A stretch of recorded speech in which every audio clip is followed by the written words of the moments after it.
Yeah, hi Simon, hi Mitch. Obviously, can you just give us your feelings and your thoughts on the game first up? Who you want, mate? Which one? I'll go. Not amazing. I mean, not closing out games again. Third quarter was didn't box out.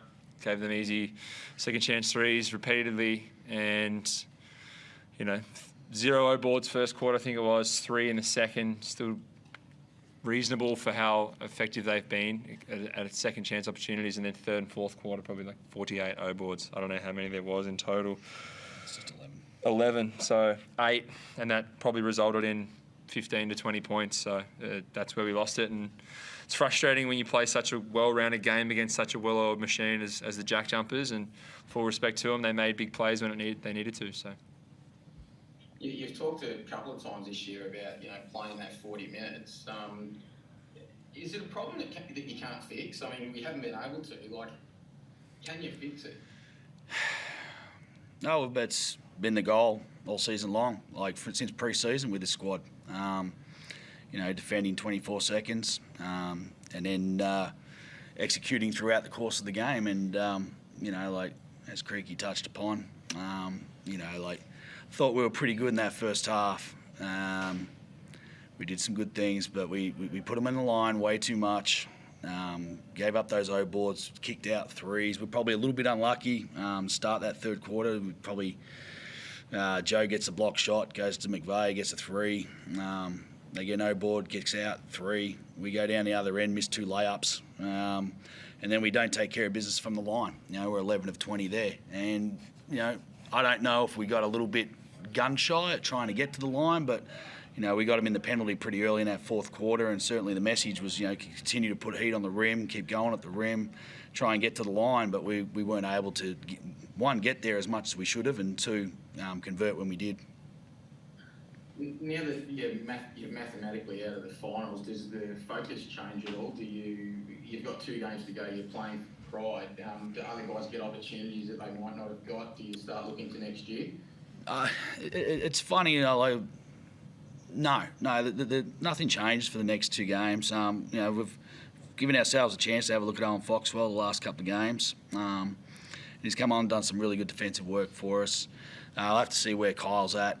He got hit with a moving screen today and was suffered an injury and was unable to come back. And we've got to see where Rowdy is coming into this weekend. So we've got a couple of issues there that may create opportunities for some of these other guys. But for us as a team, and we've had this conversation before where, even at 11 and 5, and you've been interviewing me and Creaky, we've said, look, we're just scratching the surface. We're really quite a ways off where we need to be on both sides of the ball.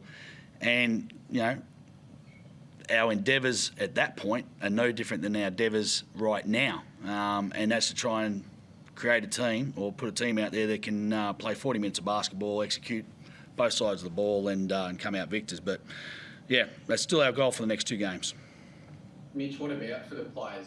Is it harder to get up when your finals hopes are done, or do you play a little bit more freely? Can you talk a little bit about that? If it's harder to get up and play because you don't make finals and you're just playing a basketball game, then you shouldn't play. Every game should be like it's a... we talked about Game 2 last year being a great game for us. It was so well-rounded, and that was probably the first time we probably played like a 40-minute game. And I know we talk about chasing it. New Zealand, we played probably 36.5 minutes and, hit the bed the last 3.5 minutes. And, we thought we played a great game. But now it's like, okay, you can't make finals. It doesn't change if people start to, one person comes out and just starts throwing up some absolute shit. I'll be the first person to get on them. And I know if I... break out of the offense or I shoot a bad one, I already know I'm looking straight across at Simon because I know he's chewing my out for shooting a bad shot. And you've got to get everyone on the same page. We've got to play the right way. We've got to play and respect every single fan that has come out and supported us and given their hard-earned money, their blood, sweat and tears, a year and a half out of COVID.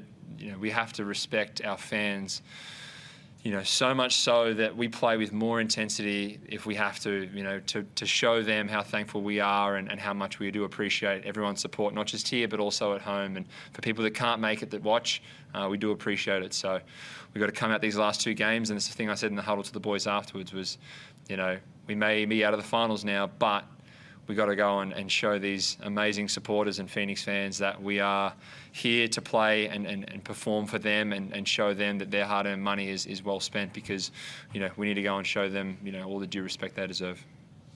So what about next season? I mean, obviously, you got so close last year. I guess you'd admit you've underachieved this year. Has there been any talk amongst the group about sticking together, running it back next season? And I know there's been talk about your own contract in terms of, you're in talks with the team, but then obviously speculation that other teams are coming for you. Can you? I'll kill that right now. That I'm not. If I play anywhere in the NBL, it's going to be at the Southeast Melbourne Phoenix. So everyone at home trying to be a keyboard warrior and, whatever it is they want to try and say, rumours, just pipe down. I'm signing with Southeast Melbourne. So it's as simple as that. Puts it to bed. Heard it here first. Mate, that's pretty definitive. Thanks, guys. Cheers, mate.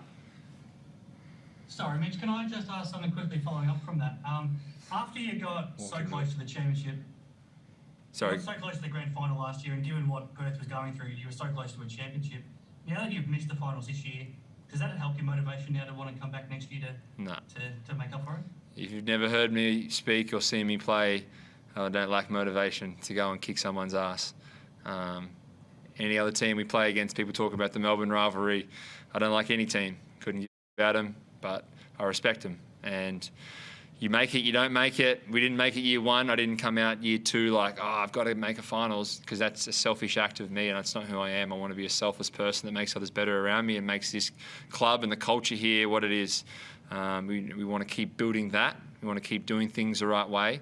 And all due respect to every other team, and massive respects to the Jackies and what they've done this year. But the motivation doesn't change for me. I push myself and my teammates, and I push Simon, the coaches, and the staff every day to be better, to try and find ways to maximise our potential as a group to go out and win games. And too many games this year have come down to 3 minutes to go, and half of those, probably 3/4 of those games, we've just had. I'd look at it as a wide open layup to win games, and we've just fumbled it and dribbled it off our leg. That's kind of how it's felt for some of them. And then some of them have just been like, Joe blocks a shot, does a great defensive play, and it goes straight to their best 4-man shooter. That's how the season's felt for us. So we're right there, and we talked about scratching the surface, and it can always go both ways when you're scratching the surface, because you're not playing to your potential, but you're playing poor enough as to where there's bad habits, and if you don't fix them and go in the right direction, the wheels kind of fall off a little bit, and that's what happened for us. So we just have to find ways to be better and to kind of dissect it and find ways to be, more professional when everything kind of doesn't really go our way. And I think there's areas of improvement we can both take away from. I know I can especially take away from moments in games and throughout the course of the season. So, these last 2 games would be nice to go and watch and see how everyone prepares, how everyone trains and everyone plays, and we'll see how we go for next season. Simon, just quickly, I mean, in the disappointment of the way this season's ended, how pleasing is it for you knowing that Mitch is so passionate about the club moving forward? Oh, no, it's from day one since he signed the dotted line. He's been nothing but a professional who gives his heart and soul to his teammates and coaching staff, and then his front office. He's, it's not always an easy ride, but he's a passionate guy, and I mean, it's good to hear that stuff. But I'm not surprised by it.